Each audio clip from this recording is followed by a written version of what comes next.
স্বেচ্ছাসেবক দল কেন্দ্রীয় কমিটির যুগ্ম সম্পাদক জাতীয়তাবাদী স্বেচ্ছাসেবক দল ঢাকা মহানগর উত্তরের সাবেক বিপ্লবী সদস্য সচিব আজিজুর রহমান মুজাফফরকে কিছু দুর্বৃত্ত গুলি করে হত্যা করেছে।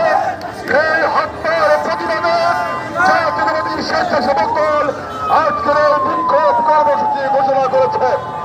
এর উপস্থিতি সযুক্ত হত্যাকাণ্ডে আমরা সবাই শোকাহত।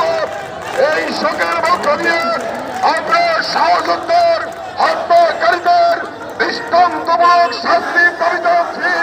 আইন শৃঙ্খলা রক্ষাকারী বাহিনী বিশেষ করে অন্তর্বর্তী সরকারের কাছে আহ্বান জানাচ্ছে ভারতে বিলম্বে এই মুসাফিরের খুনিদের গ্রেপ্তার করে আইনের আওতায় তাকে সর্বোচ্চ শাস্তির মধ্য দিয়ে মুসাফিরের বিচার করতে হবে।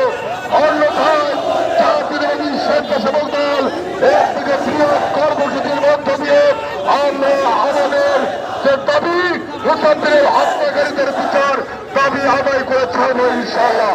আজকের এই প্রতিবাদ সমাবেশে আমাদের মাঝে উপস্থিত রয়েছেন জাতীয়তাবাদী স্বেচ্ছাসেবক দলের বিপ্লবী সাধারণ সম্পাদক রাজীব আহসান, বিপ্লবী সহ সভাপতি বৃন্দ, সাংগঠনিক সম্পাদক নাজমুল হাসান সহ কেন্দ্রীয় সংসদের নেতৃবৃন্দ, ঢাকা মহানগর উত্তর দক্ষিণের সকল পর্যায়ের নেতৃবৃন্দ, যে সমস্ত মিডিয়া ভাইরা আমাদের এই কর্মসূচিকে আপনারা কভারেজ করেছেন তাদের সকলকে ধন্যবাদ জানাচ্ছি। আপনাদের প্রতি কৃতজ্ঞতা প্রকাশ করেন।